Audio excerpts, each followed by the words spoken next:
En 1981, paraît le Codex Seraphinianus, l'encyclopédie d'un monde fictif composé de dessins emplis de mystères et d'une écriture imaginaire.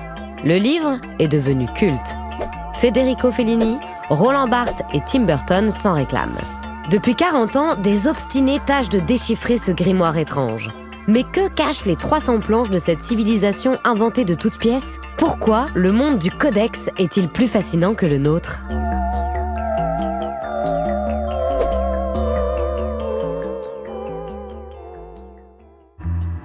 Pour lever le voile sur le Codex Seraphinianus, direction Rome. C'est ici, près du Panthéon, que Luigi Serafini, l'auteur de ce livre énigmatique, est né, vit et travaille. Roma è, si direbbe con una parola latina, alma mater. Ho avuto la fortuna, insomma, di crescere proprio all'interno di qualcosa che poteva essere uno stimolo alla fantasia. A me è successo questo, mi ha stimolato. Si Rome stimule Luigi Serafini, c'est loin de l'Italie que tout commence. Âgé d'une vingtaine d'années et après des études d'architecture, il débarque en Amérique et découvre dans les années 70 un pays qui vit les prémices de l'ère numérique. La cosa forse più importante è che sta nascendo in quel momento Internet, che è un sistema, come dire, di ipercomunicazione. Quando sono tornato poi in Italia, a un certo punto, non so perché, mi è venuto questo bisogno di fare un'enciclopedia che rappresentasse il mio mondo, eccetera. Lorsque Luigi Serafini revient à Rome, il ressent lui aussi le besoin de communiquer. Alors, il s'enferme durant 2 ans et demi et imagine son propre Internet. Son nom, le Codex Seraphinianus, une encyclopédie non narrative qui décrit un monde imaginaire composé de signes et de dessins. Luigi Serafini cherche ainsi à stimuler l'imagination avec des planches où des arcs-en-ciel troués côtoient des insectes colorés. Mais on fait comment pour s'y retrouver ? Sono passato da microorganismi a organismi più complessi, a forme umanoidi.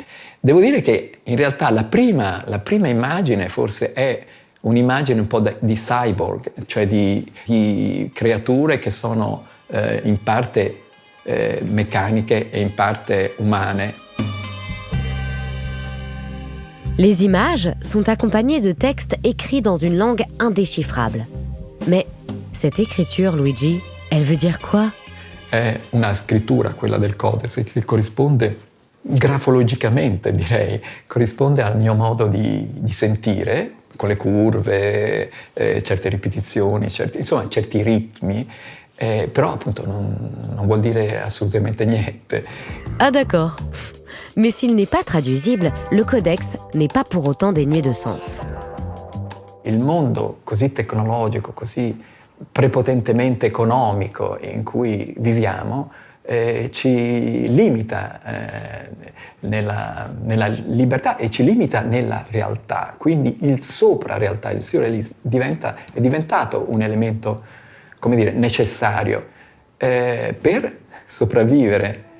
Et la liberté, Luigi Serafini la trouve dans ses passions. Car non, le codex n'est pas né de nulle part.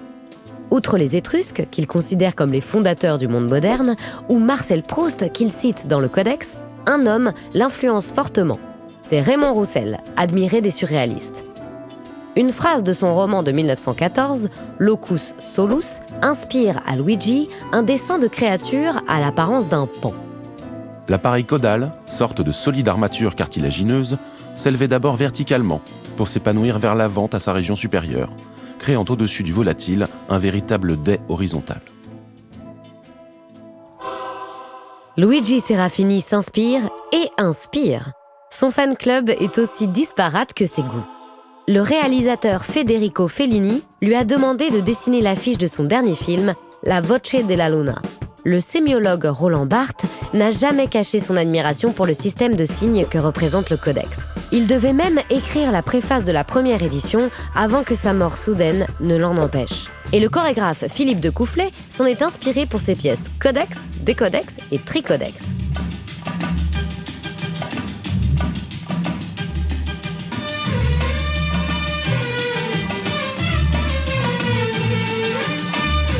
Alors Luigi, ça fait plaisir de voir autant de gens se nourrir du codex? Diciamo che, credo, io non sono uno chef, no? Però penso che, diciamo che cucinare, no? Bene è un piacere, non so, per dare la sensazione ad altri, no? Di mangiare una cosa buona, no? Esattamente come quello di un ristorante, insomma. Sì, il Codex è un ristorante, basta.